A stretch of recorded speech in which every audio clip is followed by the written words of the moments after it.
bienvenidos a la clase de gas ideal. Comencemos.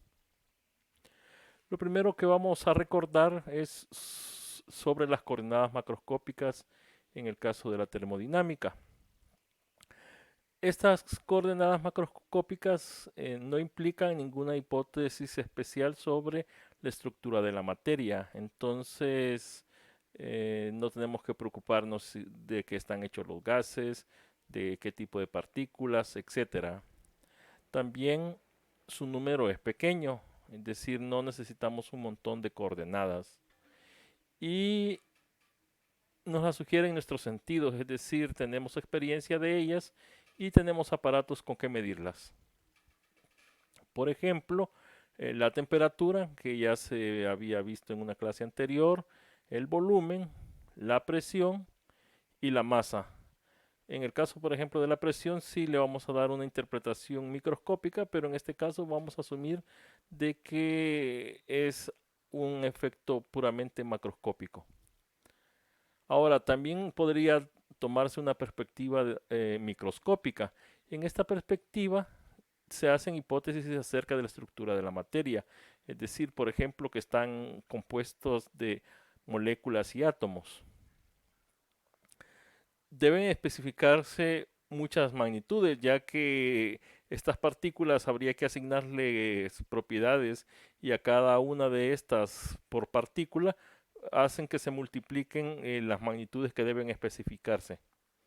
Por ejemplo, en el caso de un gas que está en un recipiente, vemos que por cada una de los tipos de partículas que tenemos acá, tenemos que asignarle cierta magnitud. Y nuestros sentidos no nos sugieren las magnitudes que debemos especificar. Por ejemplo, si tenemos la velocidad de las partículas, pues no tenemos experiencia directa de las velocidades que tienen, por ejemplo, las moléculas o los átomos en un gas. Y estas magnitudes normalmente no pueden medirse directamente. Ahora, para definir el estado termodinámico, necesitamos pues tener determinadas algunas de estas coordenadas termodinámicas. En este caso eran las que normalmente se utilizan para describir un estado. Sería la presión, la temperatura, el volumen y la masa. Entonces, si este sistema termodinámico tiene definidas estas cuatro propiedades, entonces ahí diríamos que tenemos un estado.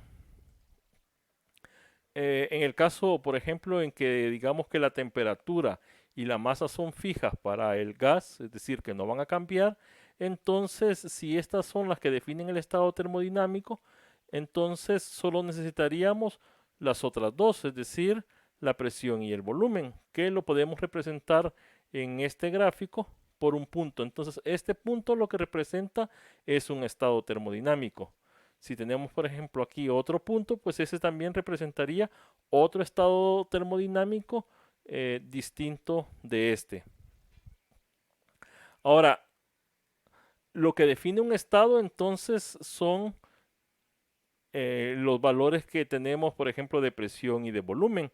Claro que si por algún proceso estos valores cambian, entonces también hay un cambio en el estado. Entonces vamos a decir que tenemos un cambio de estado termodinámico cuando las coordenadas se modifican. En este caso podríamos mantener constante, por ejemplo, la temperatura y el número de moléculas.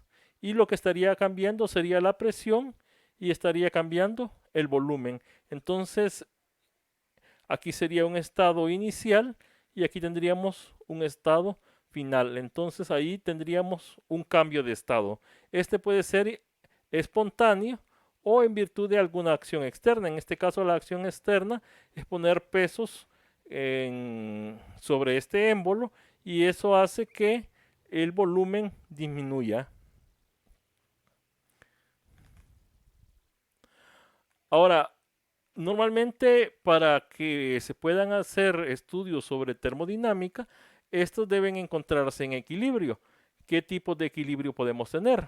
Por ejemplo, equilibrio mecánico, es decir, que la sumatoria de fuerzas tanto en el interior como con el exterior del sistema, la suma de fuerzas es igual a cero, que es lo que tendríamos en el caso del equilibrio mecánico. Otro tipo de equilibrio sería el equilibrio térmico, que este ya se vio anteriormente. Entonces, en ese caso, asumimos que tanto el sistema como el entorno tienen igual temperatura. Y esto es importante. Todas las partes del sistema deben tener la misma temperatura, porque si eso no ocurre, entonces no estamos en el caso de equilibrio térmico. Por último, también tenemos el equilibrio químico, es decir, vamos a asumir de que no hay cambios espontáneos en la estructura interna, es decir, no hay transferencia de materia ni reacciones químicas dentro del sistema que estamos estudiando. Generalmente vamos a asumir de que estos tres tipos se cumplen y generalmente nos vamos a enfocar más en la parte del equilibrio mecánico y del equilibrio térmico, asumiendo que el equilibrio químico se da por sentado. Ahora, hay que tener claro de que el equilibrio, que las coordenadas termodinámicas solo están definidas en el equilibrio. Es decir, que si no existen los tres tipos de equilibrio que habíamos visto anteriormente, entonces no pueden existir estas coordenadas que estamos viendo acá. Porque, por ejemplo, si una parte tuviera cierta temperatura y otra parte tuviera otra temperatura, entonces no habría equilibrio térmico y no estaría definida la temperatura del sistema. Así que para poder dibujar estos puntos en el gráfico, debe darse por sentado de que se ha alcanzado el equilibrio. Eso sí, puede significar, por ejemplo, que debemos esperar cierto tiempo para que éste se logre.